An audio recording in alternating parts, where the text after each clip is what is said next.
Here we go. It's the WTOP Huddle. I'm Dave Johnson with Dave Preston, Rob Woodfork, Cichon, George Wallace. Well, I should have brought notes. We've got every sport going on. It's this amazing intersection of sports this time of year. So why not? Let's begin with the fall sport and a little bit of football talk. Brandon Scherff, we find out this week, the franchise tag, the all-pro guard for the Washington football team. It doesn't matter whether it's Taylor Heinicke or whoever the quarterback is, you have to protect him. I've always said that. You can have the best quarterback in the world, and now we do. And I'm old enough to remember when offensive linemen weren't paid $18 million, and maybe he's going to end up with more. So it's critical, in my view, that they keep a Brandon Scherff. Rob, go. Your thoughts on this franchise tag, second year in a row on Brandon Scherff. Yeah, they absolutely had to do it, though. It's, it's difficult pill to swallow to pay $18 million to a guard for 1 year. But I mean, I tweeted this the other day. I mean, they already kind of bucked the trend a little bit by even taking him as highly as they did. Nobody takes guards in the top 10. So, I mean, it stands to reason. Of course, you're going to pay him more than you would any other guard. So, it stinks to do that, but you're not paying a top end left tackle right now. So you can do that for 1 year. It's going to drive up his price in terms of the long-term deal. But really, this is good for both parties because Washington really needs to find out if this guy can stay healthy long-term. And because he's missed a ton of games over the course of the last few years. So you get to see if he can make it through this season. He gets paid more than he would otherwise. And we can see if this will be a long-term marriage. So I think it's a good move. They have the cap space to do it. And right now, when you're not paying another elite offensive lineman and not paying a top end quarterback, you have the latitude to do that. So good move by Washington. They kind of had to. All right. There's a unanimous decision. George, Dave, anybody want to jump in? He's right. They had to do it. And for me, the concern is the injuries, as Rob just mentioned. I mean, he has, I don't know the stat, but when the last time he played a complete season, but you know how good he is on that right side with Morgan Moses. Sadiq Charles on the left side, who knows? They still don't know what they have in him. Left tackle is a question mark. So to shore him up is a good deal. They still want to do a long-term deal, that's for sure. And this could, leverage, he could use some leverage for that as far as what this figure is going to be at $18 million. But that is a question mark that they have answered now for this season because you need that line. Like Dave was mentioning, it doesn't matter who the quarterback is. You need to shore up that front. And that right side with him and Moses has been formidable over the past few years. So I like it. It had to be done. And now they can focus on free agency when the league year starts. And the quarterback situation, we've already had the January issue of GQ magazine, so we know the direction things are happening now. And Washington. Waiting on mine to come in the mail. Dak Prescott gets a deal with the Cowboys. Not that we thought he was coming here. So Cichon, who's left? Where does this go with the Washington quarterback situation? Well, if you're paying attention to any of these mock drafts, all these quarterbacks are getting picked highly now. I mean, Mac Jones, according to Mel Kiper and Todd McShay, has these guys going to like the Philadelphia Eagles inside the top 10. So I don't even really know that you can get a Trey Lance in the draft. How high is Kyle Trask going to go? Justin Fields, Zach Wilson, we know are going within like the top 5. So it's starting to look a little bare there in terms of that. Do you want to trade for a Sam Darnold? I've never been in that camp who wants to get somebody like him. I never even thought he was that great at USC. I thought he had a couple of nice games like the Rose Bowl, but when he played against Ohio State, he kind of didn't really look so well. So I know I'm cherry picking college games, but Rob mentioned before the show, he doesn't really want to go with somebody else's cast off, right? And I kind of agree with that. So I do still think sticking with the draft is the move here. You have Heinicke, who proved that he can play somewhat. It was only one game, again, a small sample size, but it could be Cam, Rob. It could be your guy. I don't know. I keep coming back to why wasn't that explored last year? Is that because Alex Smith was still in the picture, and maybe that's something they looked at down the line? But it could end up being Cam. Who knows? What's top? I think first show. I mean, the Cam thing, and we joke about it, but what would be the difference? I mean, the Alex Smith thing, like we've talked about, I don't know if they really expected Alex to be able to play. So I don't know if that would have factored into it. If Ron it was because they didn't want to bring in a former MVP and have him have the expectation of starting him over Dwayne Haskins. They were trying to give Haskins a fair shot. and he's only been gone for 2 months, and we've already forgotten about him. But Dwayne Haskins was the whole reasoning behind that. They don't have a young guy that they're trying to bring up now, so there's really no reason to not kick his tires, see if he's got anything left in the tank. If he can't beat out Heineke in training camp, then you have the answer to that question. He's not going to cost you a lot of money. He already knows the system. We see how much they value that. So I just think it's a low cost, high reward sort of situation, because let's remember, and I'm not comparing the two players in any way, but everybody left Drew Brees for dead when he left the Chargers. He shredded his shoulder in that last regular season game, and he had to have surgery, and he still somehow landed a lucrative contract with the New Orleans Saints. Only 2 teams were even talking to him. So, and then he ends up having what is a Hall of Fame career unto itself just with the Saints. So I'm not saying that Cam is going to come here and do that, but as a 1-year stopgap, you could do a lot worse than Cam Newton, because I don't think there's the quarterback in this year's draft. I don't think that's in the cards this year, but maybe I agree with that. Yeah, I agree with that. But you keep mentioning Heineke. Don't forget about Kyle Allen. Ron Rivera said this team would have gone to the playoffs with Kyle Allen. They're going to re-sign him. And I think he's 100% fine going into training camp with Allen and Heineke competing, and then whatever else you do. She and I are in agreement on Kyle Allen, but he's a third stringer. If he's in the starting, yeah, but that's fine. I hate to break it to you guys, but whatever you guys think and Rivera thinks, it doesn't matter. No, and at the end of the day, Rivera sent a 5th round pick to Carolina to get Allen. He didn't, and Cam Newton was on the free agent market into August, if I recall correctly, and he didn't go there. So I think that tells you what you need to know about where they are with that. So we joke about the Cam thing. I would love to see the Cam thing, but I don't know that the organization is super stoked about it. See, that's how we start up a party. We start by talking about an offensive lineman, and then we slip in a little bit of quarterback, and the next thing you know, it just party. What is the offensive lineman if he's not blocking for a quarterback? That's right. That's right. Well, I think we segued there. Speaking of starting a party, this is always a great time. Obviously, the college basketball we've got coming up with the tournaments, the tournament, the dance, whatever you want to. I keep forgetting whether we're allowed to say that, whether trademark, franchise, whatever. I get nervous when I'm doing spots. The dance is coming up. But I want to start with Dave, and I know Dave Preston. Of course, he gets off a plane from Florida, goes right to a basketball game when Maryland is playing. Give the man his props for that. Yes, and that was a soldier move right there. What a great coverage of the Nationals last week in Florida, then right to College Park. Shame about that result against Penn State. We'll get to that in just a moment. To watch that crap. I got off a plane for this. Yeah, they were the ones who were jet lagged. Yeah, no, they looked like they had flown from Jupiter or wherever they'd come from, the planet, not the city. But Maryland women, the Big Ten title, 21-2. Brenda Fries this year gets her 500th career win in College Park, and I still think about her comment, and it's not often you'll get a coach say something this strong, that she said it was a fitting and she appreciated, I think I'm paraphrasing now, that her 500th win at College Park came with this team. And she's had a lot of good teams and a lot of favorite players, but she did, specify that it was special to her that the 500th win in College Park came with the team that's playing right now. You've covered this team closely. What is the story here? Because they probably shouldn't be as good as they are. Is that overstating it?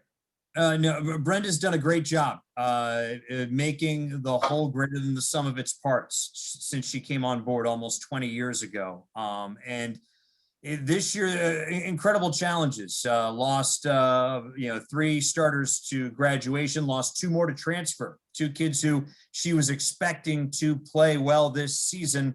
One's at Mississippi State, I think, or Ole Miss, and the other is out in Oregon. So she had to basically go back to the drawing board. She had a great piece to build around in Ashley Owusu, first team all Big Ten this year. Diamond Miller made the necessary strides from complimentary player to a primary piece in the puzzle. And she got in the right transfers too. There are, in today's college basketball world, men and women, there are a lot of transfers who will go elsewhere, and some fly, some do not. Brenda was able to make the right choices and bring in the right kids. The kids were able to work well within the culture. There was the Katie Benson, who graduated from Harvard, who's now working on her master's, who led the Big Ten in 3-point shooting. Chloe Bibby didn't get the necessary playing time at Mississippi State, came here. She's second team all Big Ten. And another testament to Brenda's work the last 15 years. She's had different coaching staffs. She's had different players. She's had different styles. She's had different leagues. But one thing has been consistent, actually two things, Brenda and the winning, the success on and off the court, because she graduates her players as well. Could you see this team winning a title? I think so. Because I think so, but I guard myself because they've played very well in March and have gotten through the Big Ten, smoked their opponents in the conference tournament, only to lose the first weekend to a UCLA or to an Oregon in the second week. So depending on their draw, I think some teams like UConn, they're going to get to the Final Four barring a major catastrophe like last year's pandemic. Maryland can get to the Final Four, but a lot of it depends on the draw. Who else is in their bracket? How well do they match up against those teams? No one in the Big Ten, with the exception of Ohio State on a Monday night earlier this season in January, nobody has been able to match up effectively well with Maryland in the Big Ten. Any other thoughts on Maryland women, guys, before we shift over to the men? Hats off to them, outright Yep. winners of the Big Ten. It's a brutal conference, men or women, and to be on top of that is certainly kudos to them. And again, I still, And Dave, you might know this better than me. Haven't they won 20 plus games? I think it's like 16 years in a row Yes, now. every year, I believe, except for maybe her first and second season at the helm. 17 of 19 wins, years, I think it is. Yeah. 17 of Yeah. 19, yeah. That's insane. Yeah. They had a year. You don't see that outside of UConn. They had that championship season in 06. Coaching staff changed. They lost a couple kids to transfer here, there, and everywhere. They had an NIT year, a WNIT year, where it looked like we were down in Charlottesville for a game against Virginia, who wasn't good at the time.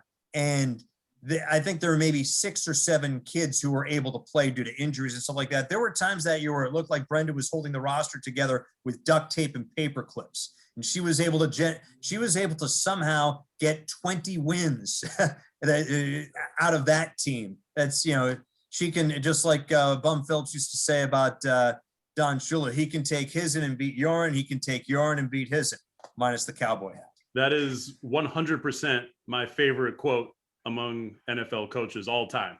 Ever. all right. Absolute favorite. Well, Dave Preston just won the award. Bring a Bum Phillips quote into a Maryland women's basketball discussion, and that is. And it didn't have to do with kickoff times in the West and East Coast. How about that? Hey, speaking of that, gentlemen, if I may jump in, the please. Maryland men play at 11:30 Thursday. That's like asking these guys to be tired and be walking in quicksand. But you know what? Speaking of times, Duke is playing on the Tuesday of the ACC tournament, so I'll take that. Isn't that beautiful? Okay, like but we'll really get cooking with this part of the discussion because it is a big question mark. We'll start with you, Dave, or continue with you, Dave, and we go around the horn. Is Maryland men? What's the story there? Is this a team? What does it have to do to get into the tournament? Is it a tournament team? It's no fluke to win 5 games in a row. It's also not good to lose 2 games to close the regular season. Especially losses at Northwestern, a sub-500 team that I think they won 3 of their 6 Big Ten victories in December. Also losing to Penn State, getting swept by Penn State. Nittany Lions are a sub-500 team, and their coach resigned in the preseason due to an investigation. So 2 really tough losses. And if they lose to Michigan State, which is not out of the realm of possibility, the Spartans are playing their best basketball. They've won 4 of 6. They're looking like the team that was in the top 25 to start the season. They beat 3 top 5 teams. And I think the last 2 or 3 weeks, Tom Izzo, he is able to elevate his teams for whatever reason in March. And I think some of those Spartans are still a little salty about how things ended a week and a half ago when they came to College Park and lost by 18. That game looked a little bit chippy here and there. This is the recipe for the classic Maryland March meltdown that we've seen in the Big Ten tournaments recently. They have not won a Big Ten tournament game since Barack Obama was president. They've had one meltdown when they lost to Nebraska, when the Cornhuskers suited up the guy, one of the mascots. He's like the Cornhusker, guy, mascot running around. He was their 7th man. So they have lost. Northwestern had never made the NCAA tournament. They punched their ticket to the tournament in 2017 thanks to their win over Maryland in Washington, D.C. So we've seen collapses and meltdowns. I'm not extremely confident that Maryland can turn things around against a very good Michigan State, and it's not going to be their fault because the Spartans are a very good team. The Spartans are better than 9th place in the Big Ten, and it's unfortunate. Any other team, I would be confident that Maryland would win that second round game and then move on. I'm not confident they can do so against Michigan State. It's a must win then, Thursday. Yeah, I think they do, because their win against Wingate is the Wingate's a Division 2 or 3 school or whatever. Even though that counts that is in their record, they'd be 15-13 with a loss. That does not the committee doesn't take that into account. That game does not exist. They only do Division 1 wins when they look at large teams. And so they'd be 14-13. They would have lost 3 straight, under 500 in the Big Ten. They might get in because the Big Ten is so loaded this year. But if there's a bid stealer in another conference, say, St. Bonaventure beats a VCU and the Bonnies get in as the automatic, and the Rams still get in to the tournament as an at-large, Maryland is going to be on the bubble regardless, win or lose. I think if they lose, they'll be probably either one of the last 4 teams in or one of the last 4 teams out. All right, guys, before we go on, other college basketball thoughts? And this is only, the loss the other day. Look, they beat Penn State. You go play Indiana, who's not playing well, the 7-10. I mean, that loss was just bad. Mark Turgeon's called it devastating, lots of tears in the locker room. But look, losses like that is just what enrages the Turgeon haters in this area, in this fan base. With 2 years left on his deal, they lose Thursday and they're done. Then I think there's a lot of question marks. Damon Evans hasn't committed to anything yet. I mean, if this is the point, you need to either have an extension or he's looking for another job, because you're not going to go out and recruit with a coach and 1 or 2 years left on his deal. So we're at that point now. And last year's gone. Last year would have bought some more goodwill because that team was, could have made an Elite 8, could have lost in the second round. We don't know. But this year's team did overachieve, I think, with that 5-game winning streak. But then you beat teams that maybe you shouldn't have on the road that were ranked, but then you come home and you lose lose Northwestern and Penn State, 2 games you should not lose if you think that you are taking that next step to be a tournament team and comfortably in the big dance. Like, that's just an inexplicable loss the other day. You just can't have it. And of course, defending champion, by the way, I always have to remind myself and double check the fact check is still the University of Virginia. Virginia. So Chris and Buffy. Yeah. Do we have, is the defending champion still possibly, or is the defending champion Virginia? Your thoughts on their chance here? Well, Dave, they hustled down the stretch to win back-to-back games last week to win the ACC regular season. Even in this mess of a year where Duke and UNC are down and not everyone is playing an equal amount of games, that's an achievement in and of itself. I think this is the 5th time in 8 years that they've won the regular season, which is phenomenal. UVA has been good in the past, but with the exception of the Ralph Sampson era, they've not been a perennial power. And even then, they would fade in March. Incredible job that he's done. Sam Hauser, first team All ACC, the transfer from Marquette. He's not your typical Tony Bennett guy. He has more homegrown guys who are with the program all 4 years, but he's a shooter who can shoot you around further in the tournament than you normally would be. And I don't think this Virginia team is as good as some of the other top seeds that they've had there in Charlottesville. I still think that they have a shot to win the ACC tournament, but I wouldn't be surprised if they were to stumble in the semis. Virginia Tech's another case entirely. They've played just twice since February 6th due to COVID concerns. They could wind up playing North Carolina, who you never know with Roy Williams, what sort of team is going to show up. They could wind up playing them in the quarterfinal. UNC would have played the day before, the classic cold team that has more rust than rest. And I could easily see the Hokies with an early exit. Chi, your thoughts? Yeah, I just think Virginia is very, very good, but not as good as a Baylor or a Gonzaga, especially Gonzaga. I watched them against St. Mary's. I mean, not only do they play stifling defense, but they can score at will. all of their guys, not all of their stars, but a good portion of them, at least half or more than half, are NBA lottery picks. So while I think UVA is nice, I think they were exposed a little bit at times against a team like Florida State, who outhandled them.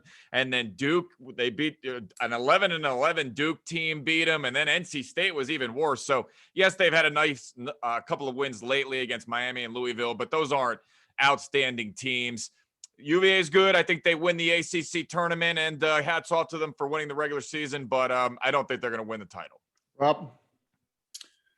I'm still just trying to wrap my head around being in a world where both North Carolina and Duke are bad. I mean, it's just a weird place to be. Especially with social media. Yeah, exactly. So with UVA, I always have a tendency to advance them further in the bracket than they deserve to be whenever I do my brackets. Them in Georgetown, for whatever reason, I just always have more faith in them than I should. They don't feel like a champion this year, but they do feel like a team that could maybe get to the Sweet 16 perhaps. But I'm not feeling their ability to go all the way this year. All right.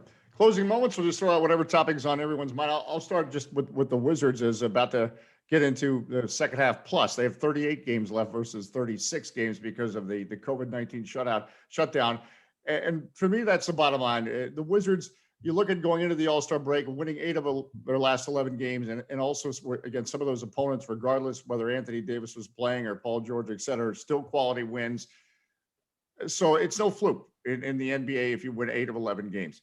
Their defense, if you look at the whole season, is terrible. If you look at that stretch of games going into the All-Star break, it's starting to happen for this Wizards team. So if they can sustain that defense and survive the schedule, I think that's going to be the big factor, because it's 38 games in 66 days. And just like we talk about, there's times you get schedule wins, you're going to get schedule losses because the schedule is so compact. General Manager Tommy Shepard made the comment to me, he believes his team has the professionalism to get through a schedule like that. So I think it's clear this Wizards team knows how to win. It knows how to play defense. It has the Bradley Beal, Russell Westbrook combination now working. Russell Westbrook is playing on the second of back-to-back games. He's already set the single season franchise record for triple doubles with 10 in only his 24th game. But beyond those numbers, he's just a flat out winner. I think the big, call it X factor, whatever you want, it will be how the Wizards are able to navigate through 38 games in 66 days, with the fact that for all their success before the All-Star break, they're still a below 500 team. So they need to make up ground while they're going through a very crowded schedule. And that's not going to be easy. And I think they need another 4 or 5 game winning streak somewhere in there to pad it. And that's not easy. They had one earlier, but that's not easy. And actually, Dave, we're going to get a sense of what direction that's going to go in pretty soon, because 8 of their next 9 games coming right out of the break are against teams that are at or above 500. So this is going to be a pretty critical stretch for them right off the top as they go into, I mean, forget for a minute how the frequency of the games, it's the quality of the games as well. Yeah, no question. Dave, Preston, anything else this week? Congratulations to Nicholas Backstrom notching his 700th career assist, albeit in a loss. I think years from now, when you look at the current era that we're in, the Rock the Red era, you'll think Ovechkin first, and I think Nicholas Backstrom second. These two guys are intertwined in their careers, and what a great career he's had so far, and what a good year he's having. What a good year the Caps have put together as of late, as they've gotten some things ironed out, despite the suspension that Tom Wilson received for the hit. Not exactly ideal there, but it's good to see the Caps playing better hockey. You never know, and especially when you're only playing division foes in this weird compressed regular season, it's important to go out every night and get those regulation wins, because you can't let the other team who you're fighting for a playoff berth with pick up that loser point. And it's a real fight, because as much success they had, they looked before their game against the Devils. The Islanders had played one more game, but actually gone into first place. So congratulations, you're having a lot of success, but you're not alone. G, your thoughts? Anything in your grab bag this week? I'm going to circle back to Maryland basketball, because in their I've watched them lose twice with games on the line, last second shots, and Wiggins has not been the guy to shoot it. It's been Dante Scott and Morcell. And I just think, what is the game plan here late? That, to me, is on Coach Mark Turgeon. And Dave, I've taken into consideration what you've said about head coach Scott Brooks, and firing a head coach is not always the Band-Aid and the fix. But I think Mark Turgeon's been in College Park for some time. And I was watching the Florida Gators the other night, and one of their players, or somebody in that game, went to DeMatha High School. And Dickie V was talking, and he said, oh, the loaded talent that comes out of DeMatha High School. And it's not even just DeMatha. It's a lot of schools in our area. And I just think we have too much talent in this area. Maryland should be better. It is not acceptable to finish 9-11 in the Big Ten. Mark Turgeon has not advanced this team far enough in his tenure as Maryland head coach. And I think they should look to explore different options when the season's over. And not just because he edits his video, but Rob Woodfork will get our final word this week. Well, I just wanted to shout out the NBA for the All-Star. And I have a force of habit. I call it All-Star Weekend, even though they crammed everything into one day. I actually kind of liked the truncated All-Star festivities. I liked getting the skills competition and all that stuff in before the game. You have the dunk contest at halftime, because let's be real, the dunk contest hasn't been this marquee event in a long time. It's been close to 20 years now. So it should be relegated at this point to being just a sort of a halftime event. So I'm glad to see them do that. I was also very happy to see them make it an HBCU themed event. I mean, you have it in Atlanta. You have all the HBCU, raising that awareness, raising that profile for those schools.